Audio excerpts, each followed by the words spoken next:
خبر عاجل: شرطي يستعمل السلاح أمام جانحين بمدينة السمارة. إليكم التفاصيل.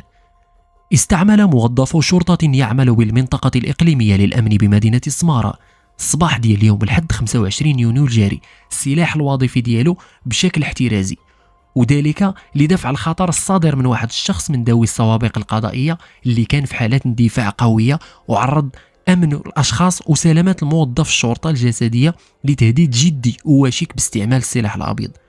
وتشير المعطيات الأولية للبحث إلى قيام مجموعة من الأشخاص في حالة غير طبيعية بالهجوم على مسكن بحي الوحدة بمدينة سمارة لأسباب وخلفيات تعكف الأبحاث حاليا عن تحديدها، قبل أن يتدخل موظف الشرطة من أجل ضبط المشتبه فيهم، غير أن أحدهم واجهه بمقاومة عنيفة وعرضه لمحاولة اعتداء جدي باستعمال السلاح الأبيض. وهنا طلق موظف الشرطة رصاصات تحذيرية قبل ما يصيب الأطراف السفلى من هذا الجانح بشكل مكن من تحديد الخطر الناتج عنه وتوقيفه، فضلا عن توقيف 2 من شركائه في هذا الاعتداء.